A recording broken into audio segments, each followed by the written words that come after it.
Hello, everyone. It's Wednesday, June the 26th.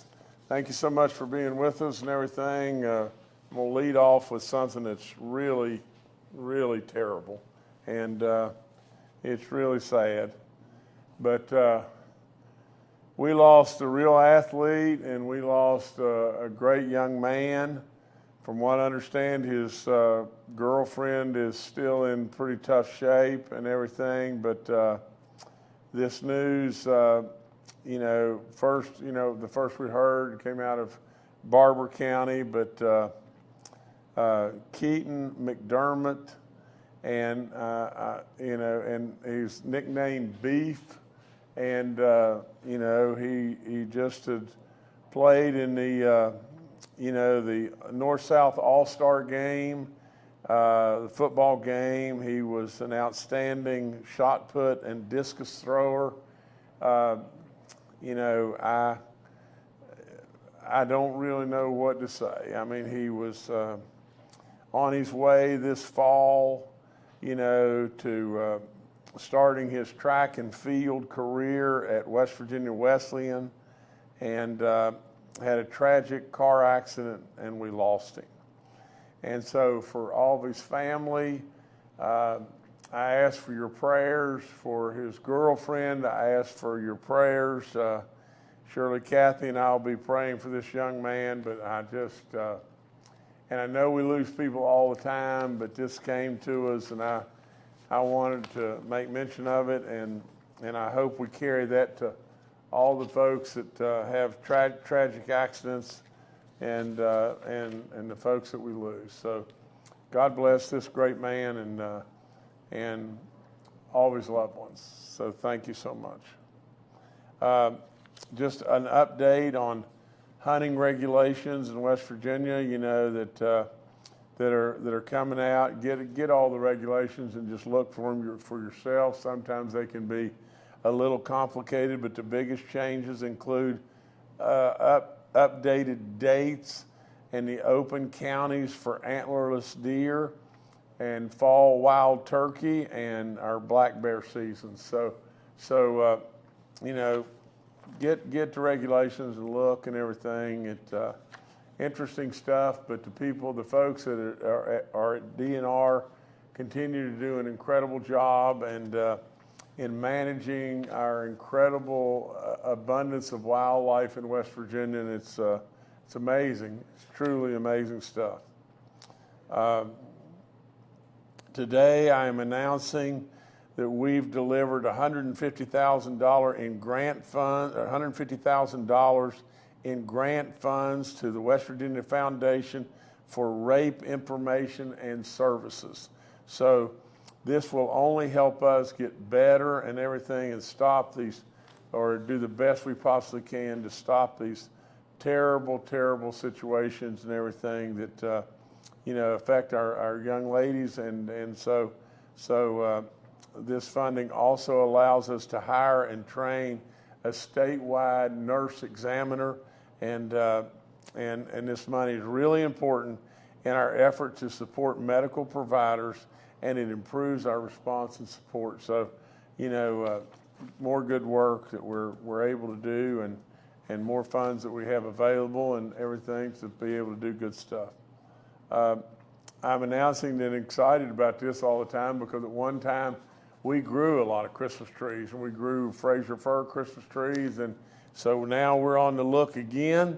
Our Christmas in July starts our tradition of looking for West Virginia's next new gigantic Christmas tree that we'll unveil, in December. And so you might remember last year we had an unbelievable 50-foot balsam fir displayed in the South Plaza. It's truly spectacular and everything. So we're looking for the next one and everything.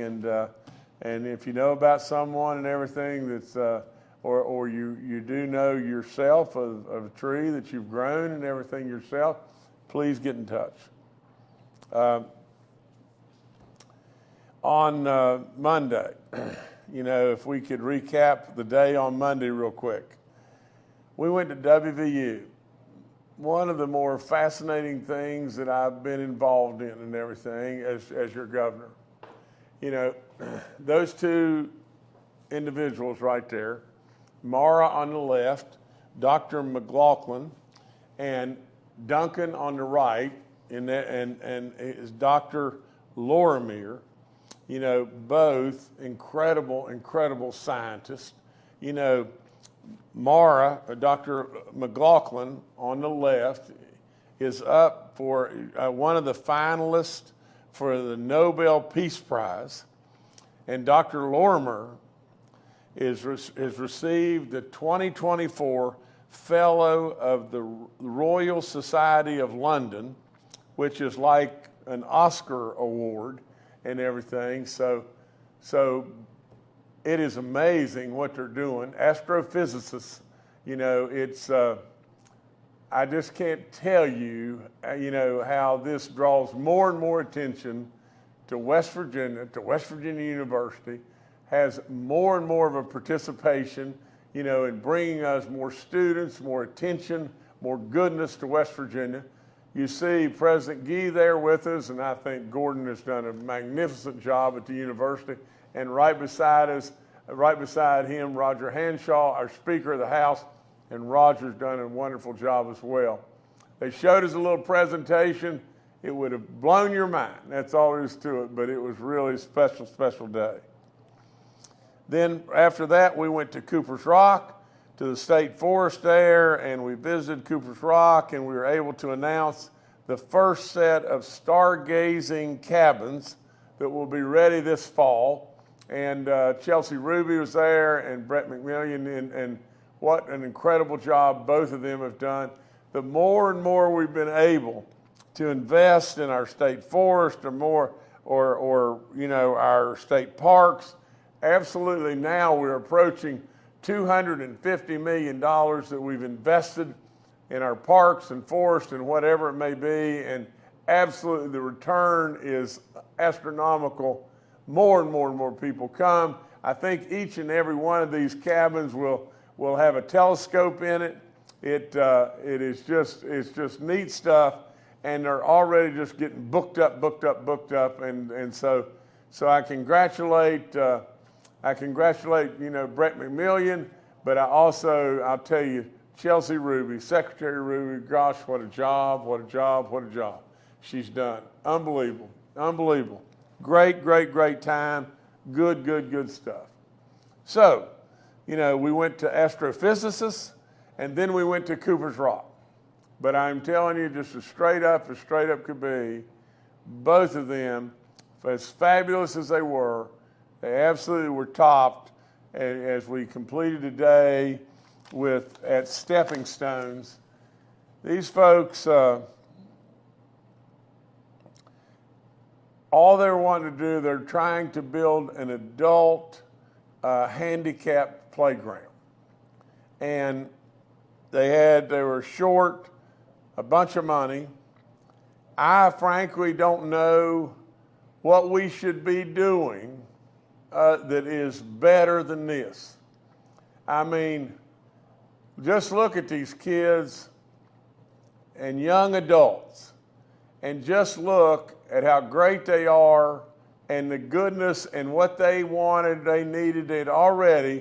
Stepping Stones had already raised like $700,000, and literally they needed to get to $2 million. We made up the delta of $1.3 million, and now they're on their way. Like I said, I don't know how it gets any better. And really and truly, us being able with surpluses and everything to be able to get things like this done is absolutely, in my opinion, what we ought to be doing. Now, Coach Nealon's sitting there. Coach Nealon was sitting in a lower chair, and I was sitting on that stool, and there's no question I'm a pretty daggum big guy, and Coach Nealon is just not a great big guy, but he's sitting way down below me, and so a lot of people have had a lot of fun with this picture and everything, and they've kind of made me bigger and him smaller, and you see us doing that right there. My belly's getting bigger too, but nevertheless, Coach Nealon, what an incredible guy, incredible man. what an unbelievable job he did as our coach. But with all that being said, on top of all that, I'd have never known, and we'd have never made the move on stepping stones if he hadn't contacted me and said, Jim, they've done all that they can get to, but this is an unbelievable project. And if there's any way in the world to find a way to help, so we went to work and we got it done. So what an incredible day, and all the love that I could possibly tell you for those incredible young people. You know, I had a, beautiful little, probably 20-year-old girl that walked right up to me, and she looked right at me and she said, I love you. And I said, well, I love you too. And she said, well, I love you more. And I said, well, how about this? We just say it's a tie. We both love each other the same amount. And she said, good enough. But absolutely a beautiful, beautiful, beautiful young girl. And so like I said, Cooper's Rock was great. The astrophysicists were unbelievable. Unbelievable. That's all there is to it. But it doesn't beat this right here. It doesn't beat this. And really and truly, I am really, really proud that we were able to help. And those people, what those people are doing is unbelievable. And we're helping this much, and they're helping this much. God bless each and every one of them. Okay, Kathy, I want to congratulate Kathy again. Kathy brought a new therapy dog to Richwood Middle, and its name, because, the Richwood Lumberjacks, its name, believe it or not, was Jack, and so Jax. So Jax is there, and you can see he's already doing really good, and it's great stuff. That program is out of sight. That's all there is to it. Last thing I got to report is Baby Dog's summer list and is in full swing, and I'm thrilled to announce that we visited breathtaking, like I said, Cooper's Rock, and she explored one of the trails and had a little hike there, and they've got a couple pictures of that and everything. But nevertheless, I want to tell everyone, and don't forget, everyone is encouraged to participate in the West Virginia Summer Bucket List Challenge, and which includes 10 must-visit attractions, and so, get online and check all those out and everything. Beautiful places in this unbelievable state. That's all I've got. Thank you. All right, thank you, Governor. We'll now take questions from members of the media. Our first question today, Mark Curtis with Nexstar Media. Good afternoon, Governor. Good morning. Good morning. I'm checking my watch. Good afternoon or good morning, fellow reporters and staffers. Governor, I want to circle back to a question I asked you last week to get an update because we are just 4 days left in the fiscal year now. What preliminary numbers, if any, are you getting with regard to the revenue situation in terms of whether it will trigger a 10% tax cut or perhaps a lesser amount? I'm hearing it maybe only 2 or 3% in the state income tax cut. And I want to frame the question, and how important is it to keep reducing the state's personal income tax and get it down to zero? What do you think that will do in terms of attracting business and workers to the state? And how important is it? And is this year going to get us continuing on that path after the 21% last year? Mark, I don't know how to be more blunt than just this. We need so badly to continue on that path. I mean, at the end of the day, if West Virginia could advertise today that West Virginia has no personal income tax, it would be unbelievable of the goodness that would come to this state. We need to continue on.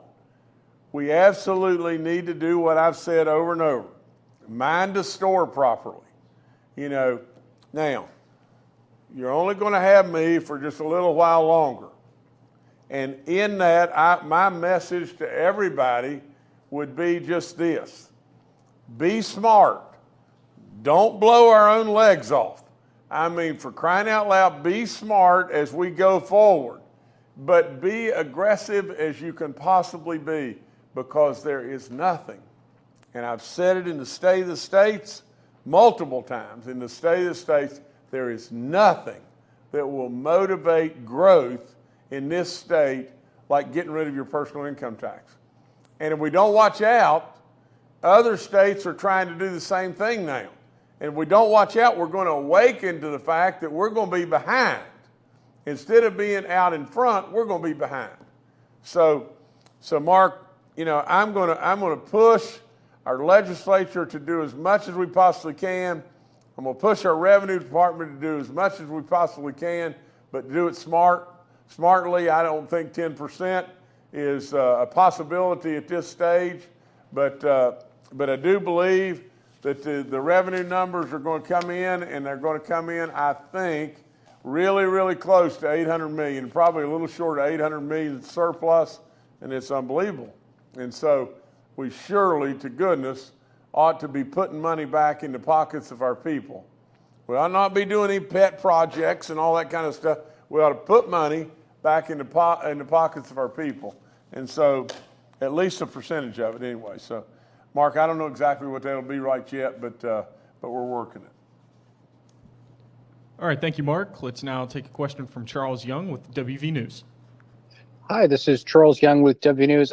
Governor, just kind of staying along those same lines, the end of the fiscal year, what are some other uses you're currently considering for the nearly $800 million surplus? If a percentage of it would be going to additional tax cuts, do we have any other defined allocations at this point? Thank you. Charles, here's the thing. I can give you what my thoughts are,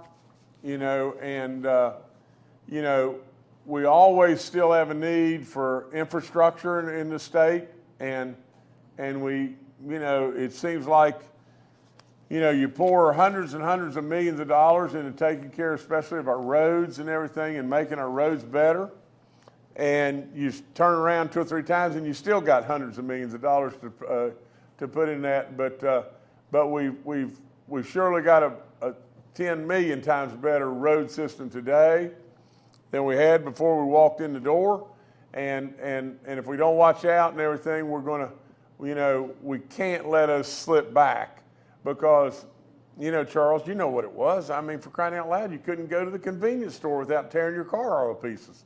I've said it over and over. We sold our maintenance equipment, did we not? And so to get us up and going to where we are today, big deal, and we need to continue to do more, and we've invested bukus of money in the water and sewer projects, and all that's paid off, and we've taken dollars and spun it with federal dollars and increased it to many, many multiples of what we were able to do, and so all that's really good, and Charles, we're looking at all of it, and we'll have a final list, but at the same time, we're trying to do everything we possibly can while putting money back in the pockets of our people. We're trying to do the smart stuff that really, at the end of the day, will just make things better and better and better for all of us. All right, thank you, Charles. Let's now take a question from Leah Willingham with the AP. Hey, Governor, I know that you have been asked a few questions about this already this week, but I have to ask you about baby dogs inclusion in the Capitol mural. When and how did you find out? What do you and the First Lady think of it? And lastly, I don't know if you saw this, but your opponent in the Senate race, Glenn Elliott, tweeted he was in Wheeling as mayor of Wheeling when you were dedicating the Governor Borman statue, and said that while there you talked about baby dog and not Governor Borman, showing a, quote, total lack of respect for anything beyond yourself. Do you have a response to that? Thank you. The only response that I would have is tell Glenn to get a life. I mean, for God's sakes, a living. You know, that's so ridiculous. It's off the chart. You know, I didn't bring Baby Dog with me up there. Lots and lots and lots of folks would have loved to have seen her, I'm sure, but at the same time, it was so hot, it was unbelievable, and so I opted out to not do that. You know, Arthur I. Borman, you know, our first governor, we made every tribute in the world to him. We spoke of, you know, how he was our governor right in the middle of the Civil War. Toward the end of it, I said 20 days before Gettysburg. You know, so many things, you know, so many things happened, and you know, that were really positive that day. But you've got a desperate politician that's going to absolutely lose by a landslide beyond belief, because the people of this great state know me. They know me. They know what I've done and everything, and they've helped me pull the rope in every single way. And you know, to be perfectly honest, the folks in Wheeling were great. I love Wheeling, and I mean that sincerely. You know, they've always been wonderful, wonderful folks to me. So, you know, like I said, desperate politicians can do a lot of crazy stuff, and we'll just wish Glenn the best and go on down the road. All right, thank you, Leah. Let's now take a question from Brad McElhaney with West Virginia Metro News. Hi, Governor. Hope you're well. Governor, I will stipulate that your son and daughter run the family businesses, the justices eventually pay their bills, and that all is good in Jim's neighborhood. But last week, a federal judge ordered a move toward the sale of a holding company for a number of the Justice coal companies to satisfy debt to a Russian mining company. Those companies have been at the heart of your family business network for generations. Can you tell me the significance of this move? Thank you. Brad, what I would tell you is, you know, if you're going to report something that's just basically a hit job, I'd do my job if I were you, you know, because the reality is just this, and here's all I can possibly say, you know, and that is you need to stay tuned and watch what happens. You also need to remember that the Russians bought Bluestone from our family and then turned it into the god-awfulest mess you've ever seen in the world. And it literally would have caused so much harm to a lot of great West Virginians, our environment, so many different things, taxes and on and on and on, that we've taken care of. And literally the dispute with the Russians and the idea that they can now, because of a federal judge has done this or that and everything, they can sell parts of Bluestone or whatever like that. The folks at Credit Suisse and UBS have the first in regard to all of this.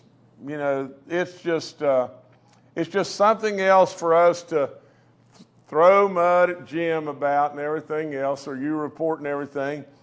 You got to do your job. You got to absolutely know that absolutely at the time we bought this back from the Russians, think about it.